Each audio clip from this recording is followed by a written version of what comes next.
Looks a little weird when a mower is heading out the driveway to go mow hay, right? And there's nothing green. Well, that's what's happening. A couple months ago, been a couple, 3 months ago, I had an individual, hold on a second here. I had an individual call me up and say, hey, would you be willing to mow and bale some hay, you know, for me? I was like, for you? He says, well, I can't do it. Hold on here. He says, oh, well, that's beautiful. I have no idea what the fuck this mess is, but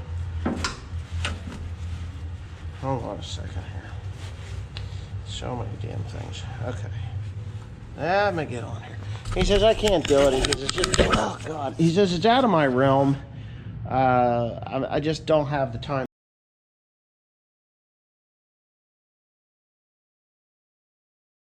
The ground. I said, but if you can't do it, give me the ground. He's like, oh, no, that's what I want. I want you to take the ground. It's yours.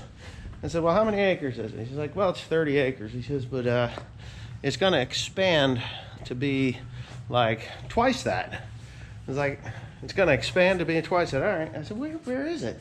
And he told me who it was. And I was like, oh, okay. Yeah, I know that. I know that piece of property. And I'm wandering around here like a Jew looking for a piece that for some reason is on the missing list. And I'll show you what it is. And I don't know why it's missing, because it should be right here. Right here. But when you got more than one person in your shop dicking around, things do get missing. But it's not that important. It can go back on there later. So, and what I'm talking about is this little shield here. So, yeah, there's my, yeah. Anyway, yeah, I don't see him here. And what I don't want to do is end up running it over or something. So anyways, I said, yeah, I'll be interested in that. It is a mulch hay situation. The former farmer on there who farmed it for many, many years, he thoroughly depleted it out to nothing. I mean nothing. When I say depleted, buddy, I mean there ain't nothing there. Oh yeah. I mean nothing. Like nothing. So the soil test, I haven't done a soil test on it. I don't need to right now. But the soil test is going to come back acidic as hell, because the guy that was going to take it pulled a soil test. He says, man, he says, it's bad. He says, it's really bad. It's like 5.2 pH. He says there's 0 potash on it. The phosphate is 0. He says you're really going to have to put a lot of money into it to make it a productive place. I was like, well, okay, well, I can use the compost that I get, or the substrate, on a place like that and bring that back up with really little, very little, I'd say very little inputs. I shouldn't say very little inputs, with minimal inputs. There's one shield, but that's not the shield I'm looking for. I don't know what the fuck happened to my shield. I'm gonna have to get after somebody that put it wherever they put it. So with minimal inputs and money, because when you're in this business, if you're putting a lot of money into what you're doing in this business, you're gonna have problems. Because right now, the mulch hay business is not that lucrative. It's one of those years where you're just gonna get through until next year, you know? And with the high dollar corn and soybean price right now is going to be a plus on the mulch hay business. It's gonna force them to have to put more, it's gonna force them to have to put more money into their inputs, which obviously,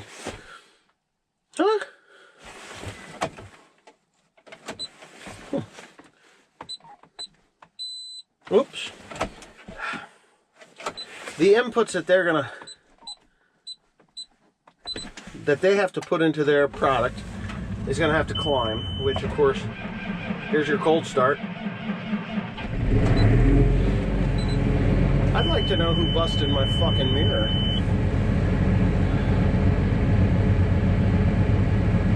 I'd really like to know who broke my mirror. God damn it. The mirror wasn't broken. Yeah, so anyways, with that being said, the companies are going to have to start paying more. I feel a little bit like,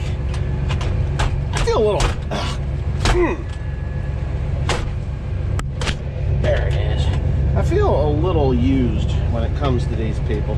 A little used. That's not, I shouldn't say it that way, but you know, when the price of everything goes down, like fuel and fertilizer and stuff like that, you know, a lot of people will grow corn and soybeans over the hay, and they've shifted a little bit from their hay production or their hay usage to straw usage, which, you know, doesn't normally happen, but that's just the way it's happened right now.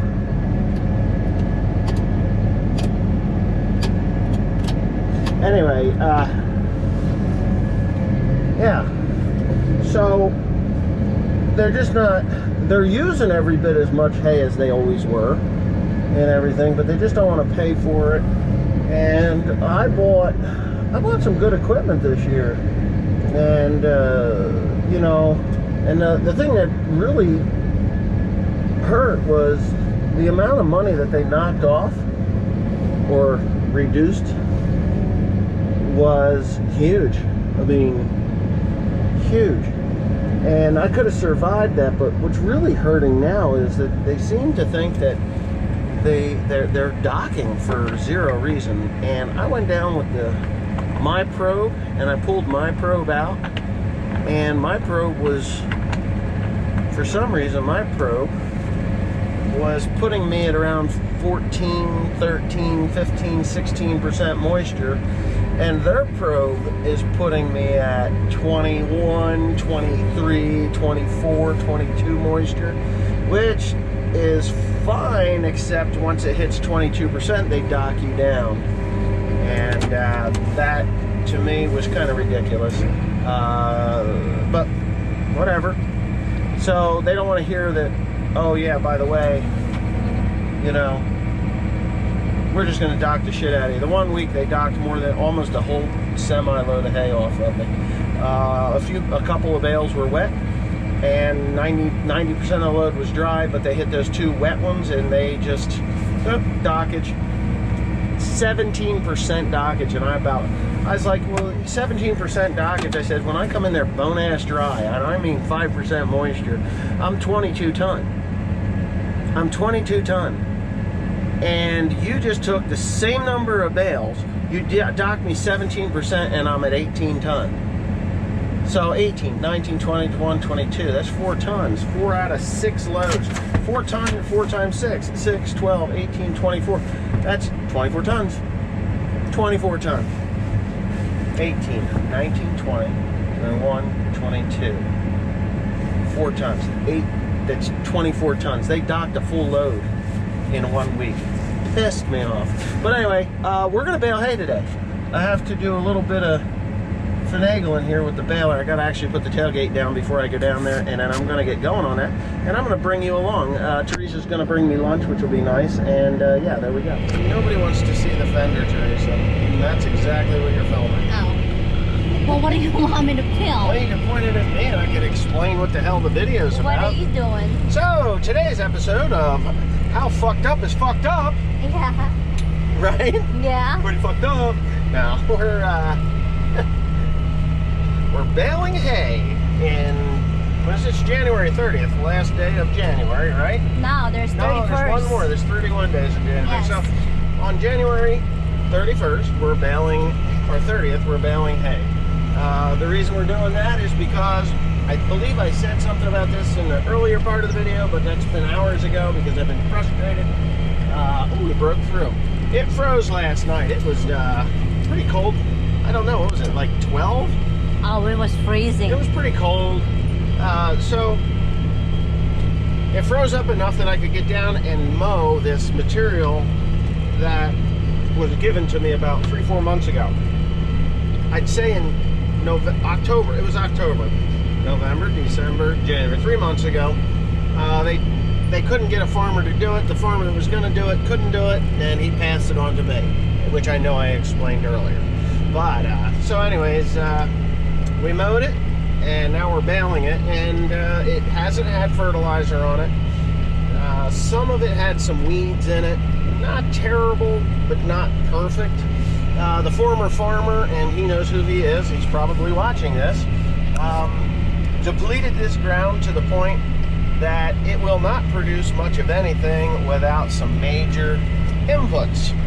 So I've spoken with this property owner and told them that if I farm it, I'm going to be putting money into it, and I don't want to hear that it is sold for housing or some other thing. And they have assured me, I don't know what you're pointing that thing at, but they have assured me that they will not be selling this for at least 5 years. And yeah, Mr. Tim has called me, for at least 5 years, and I'm going to put some money into it and possibly redo it. Anyways, shut that off. I'm going to answer Tim. Here's Mr. Tim. We'll watch Mr. Tim. Making hay in the wintertime is really no different than making hay in the summertime, except it's colder and the days are shorter. These bales are actually quite dry. In reality, they're not wet at all. But yeah. That is an all-fuel tractor, I think. Here he goes, ready? Watch how it works. There it goes. Boom, paddles out, bigger go. Zoom! Poof! Alright.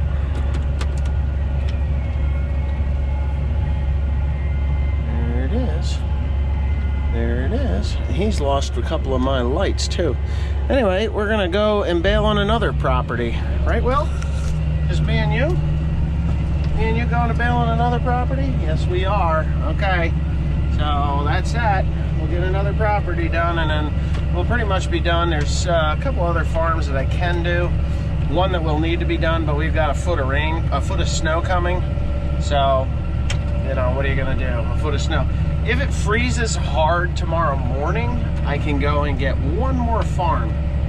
One more farm, and it's supposed to be frozen, so I'm hoping. All right, I'm back onto another field, me and William. Teresa has went home, so it's just me and William. But this farm, you can see there's a house there, and a house there, and a house there, and two houses over there. This was owned by a guy by the name of Walter Moronchuk and his wife. Mrs. Moronchuk was the vice principal at the school I went to, Kingwood Township Elementary School, and she called me about 3 months ago and said, hey, you know, I know you used to do our farm. And I said, yeah, sure. I don't know if you remember who I am. I said, couldn't forget you. She used to cause me all kinds of hell when I was in school. But, you know, with age, you forgive and forget stuff like that. But whatever, such is life. Anyway, she called me up and asked me if I could do this ground again, which I don't have a problem with. The problem is that it's late in the year, you know, and not late in the year, it's early in the year. It's 2021, and I'm making hay that should have been made, oh, I don't know, 4 months ago, 5 months ago. And five months ago could have been all right, or earlier even. The former farmer is the same former farmer that used to farm the property that I just came off of. Told this poor old lady, who is now in her, God, she's got to be in her late 80s, or if not 90 years old, this poor old lady, that they weren't going to do the ground. And, you know, it's not a bad piece of ground. It's maybe 6 or 7 acres. I think Timothy could have done a little bit better job with the mower. It doesn't look like he put it all the way down, but it is what it is, and we'll get what we get. I've got nothing into it, but I will say that this farm, back when I was, I guess, well, let me see, it would have to be in the early 90s. I was probably 20, 21 years old, and we had red clover over here on all of this. And I think this field, I think the two fields here, this farm, was something like 38 acres, this field, because it went over there. And these fields here, it was all red clover. We had seeded it down in the fall, I believe. Was it the fall? I think it was in the fall. We had seeded it down. And my dad was, sometimes my dad would do, I don't know, he would get too far apart, and there was always thin spots, and he told me, make sure you don't have any skippers, because your grandmother's not happy about the skipper. But, you know, it is what it is, and I'm guilty of it as well, getting a little too far with the spinner. But anyway, I decided that I was going to go pretty close together. So I did. And I remember getting about 3/4 of the way done with this thing, and my dad coming, and he's like, I couldn't call him because we didn't have cell phones at the time.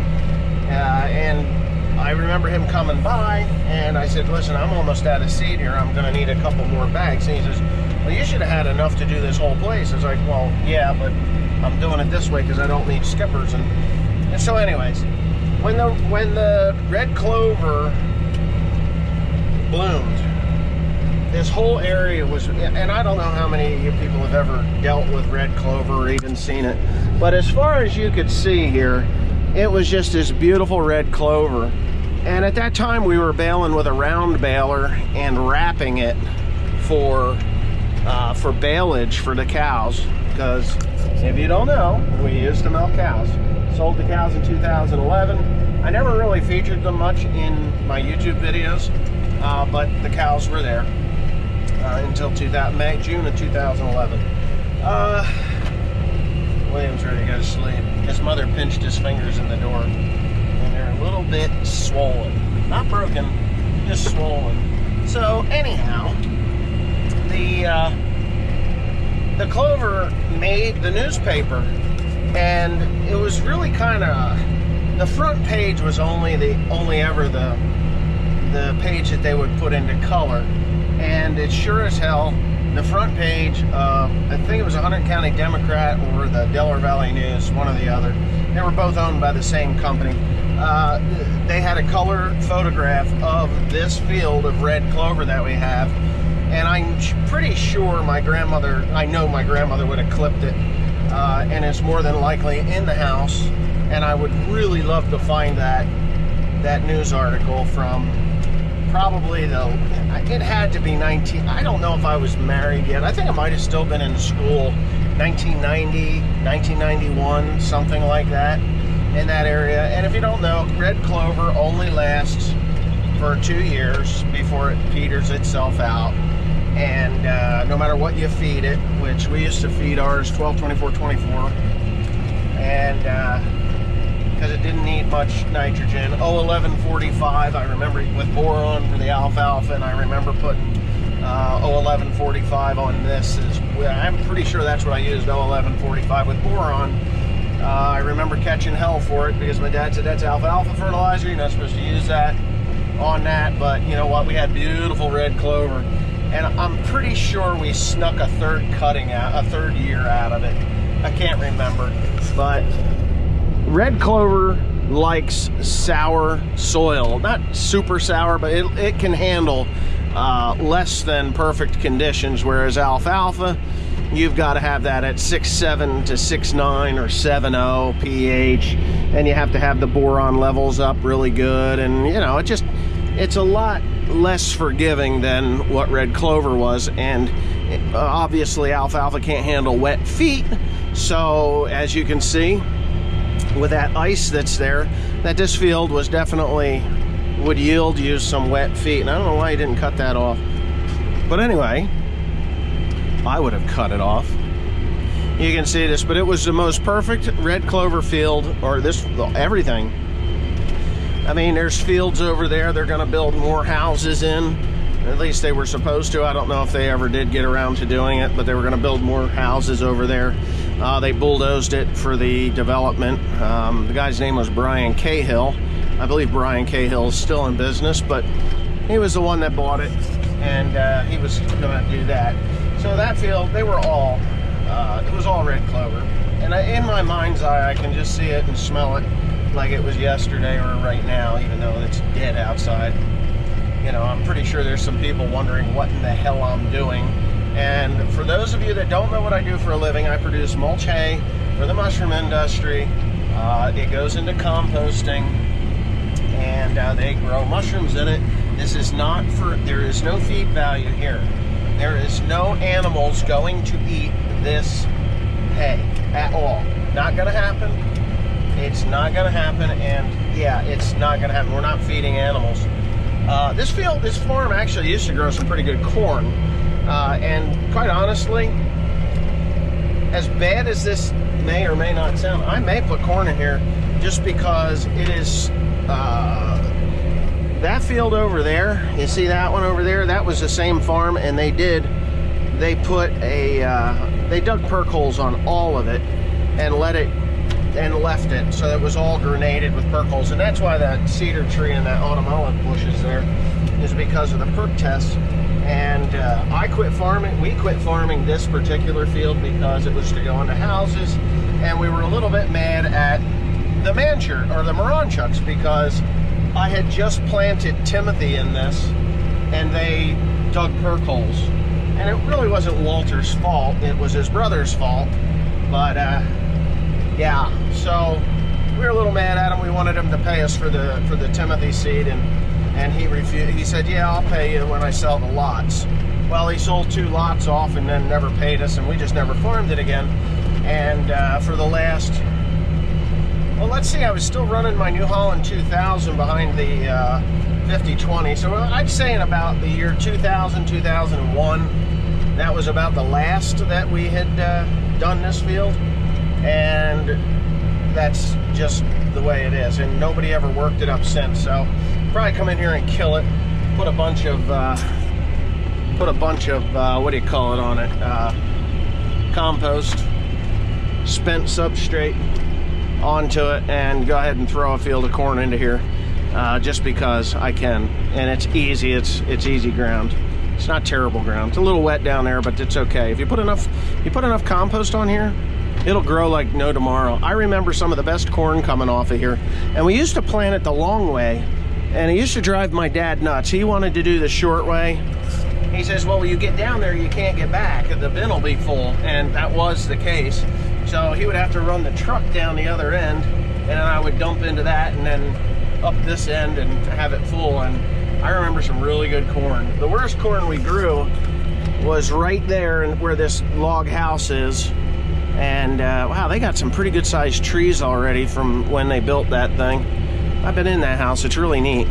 What else can I say about this? Oh, in the very back corner where that White House is down there, when they dug the perk holes, when they dug the percolation holes, they broke through a shale, like it was red shale, and then they scooped in and brought up what looked like beach sand.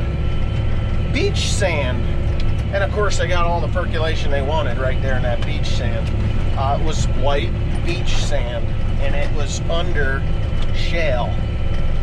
It was a yellowish red, they called it red shale, but it was yellowish. But it was really weird. Don't ask me how the world works, but that was an interesting thing to see, and I saw it personally, so I'm not lying. That was white sand. It was just white. It looked like snow. It was crazy. But anyway, thanks for watching. I hope you enjoyed this one. And my yam rings, Mr. William is just happy to be here and in this tractor. His mother was going to take him home because she felt bad for squishing his little fingers, and that one is really puffed up, but hopefully it's not broken. I don't think it is, but he's not crying, and he did grab the thing without crying. But anyway, it's going to be swollen for a couple days. So she was going to go home, and he's like, no, I want to stay with Dad. So I don't want to go with Mommy. I don't want to go with Daddy. So he's bailing. Look how happy you look. Oh my goodness. You don't look so happy. Yeah. Here's my boy. Here's my boy. Yeah, he is my boy. He's all boy, and he's mine.